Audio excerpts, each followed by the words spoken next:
Juste avant que la vidéo ne commence, je tiens à te dire de ne pas hésiter à liker, à t'abonner et à partager cette vidéo. C'est franchement super sympa de ta part si tu fais ça. Et ça aide vraiment la chaîne qui est en forme en ce moment, on peut le dire, hein. Donc franchement, ça me ferait super plaisir si vous likez, partagez et tout. Donc merci à vous si vous le faites.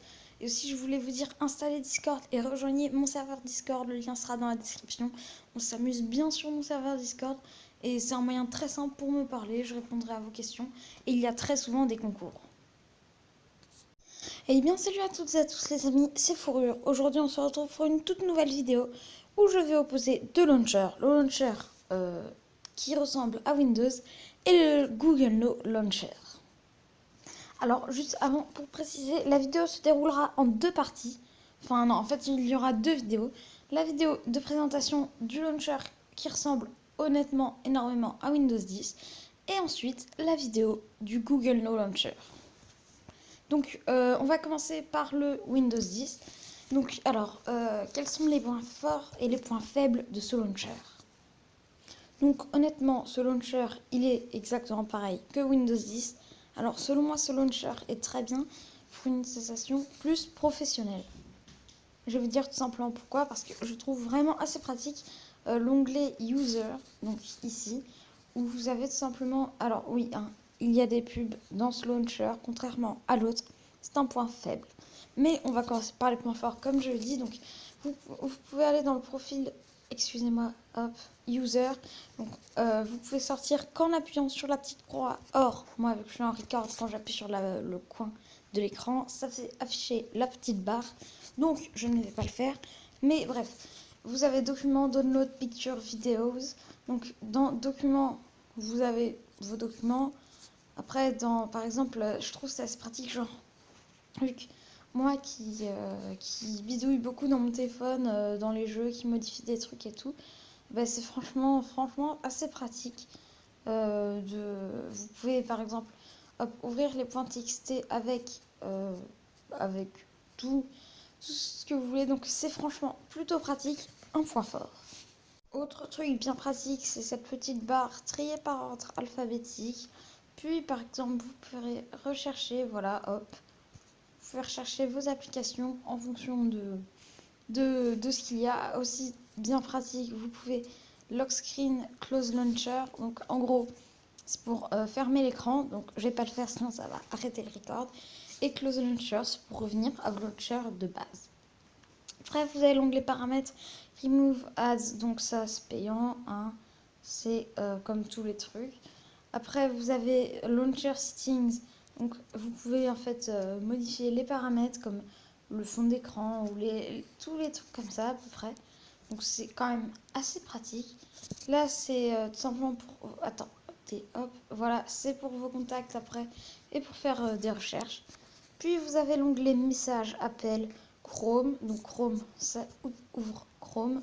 Donc c'est pas très utile pour le moment. Mais après, vous avez Recent Apps, qui est tout simplement toutes les apps que vous avez utilisées récemment. Alors après, dans les points négatifs, eh bien, il y a que par exemple, au lieu de faire glisser pour mettre une application là-bas, eh bien, il faudra tout simplement faire un appui long et cliquer sur Create Shortcut. Et là, vous allez voir, voilà, hop, c'est devenu là.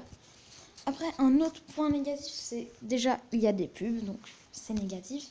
Mais il y a des icônes, des applis non installées qui sont dessus. Et donc, quand on clique, ça vous dit vous voulez installer cette application, ça enlèvera les pubs pour un jour.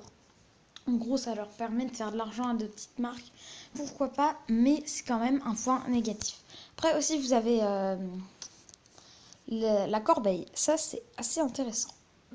Mais quand on n'a rien dedans, c'est moins utile. Donc voilà, honnêtement, selon moi, ce launcher est bien pour une utilisation plus professionnelle de votre téléphone ou alors plus bidouillage. Personnellement, je ne l'utiliserai plus parce que moi j'utilise ES, explorateur de fichiers, pour tout modifier ce que j'ai envie de modifier. Mais si ça vous plaît ce genre de launcher, vous avez aussi une petite barre de notification. Si ça vous plaît ce genre de launcher, bah, tant mieux pour vous. Donc là, vous voyez, vous pouvez activer Wi-Fi, Bluetooth, monter la luminosité. Moi c'était à 50, voilà.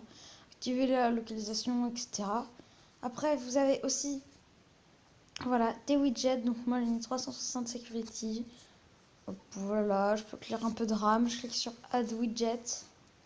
Et après, par exemple, si je vais mettre actualité et météo, voilà, je peux savoir, on est le samedi 4 novembre, semaine 45 de 2017. Ça peut quand même servir. Et donc voilà, malheureusement, pour la fin de cette vidéo, je vais devoir faire en écran debout. Tout simplement car, en fait, le problème, c'est que l'autre, on pouvait le mettre, même quand on met l'écran en format paysage, mais ce n'est pas possible sur celui-ci. Donc le Google No Launcher, c'est un point faible.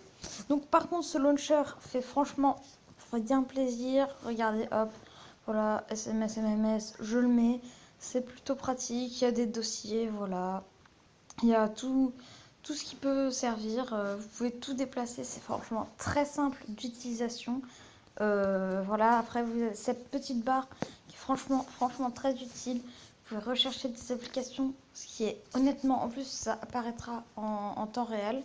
Donc vous voyez, voilà. Donc, honnêtement, personnellement, c'est mon launcher préféré. Après, il n'y a pas grand chose de plus finalement il n'y a pas grand chose de spécial, si ce n'est que le logo appareil photo est changé et qu'aussi vous pouvez ajouter des pages. Enfin, franchement, celui-ci est plus pratique quand vous avez beaucoup d'applications.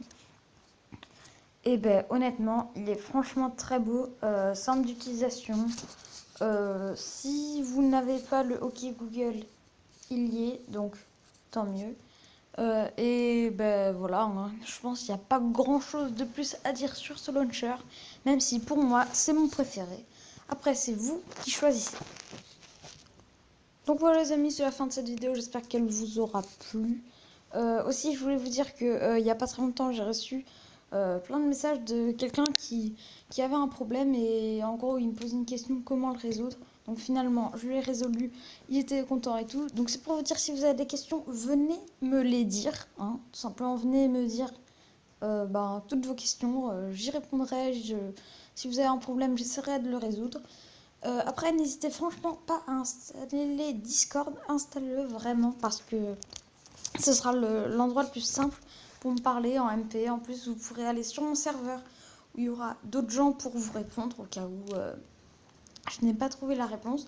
Du coup, franchement, installez-le, ça pourra que vous servir. Et en plus, vous ne savez pas à quel point c'est le serveur Discord de la chaîne est franchement hyper bien fait. Donc, je vous conseille vraiment d'y aller. Je suis assez active sur Discord, donc allez-y.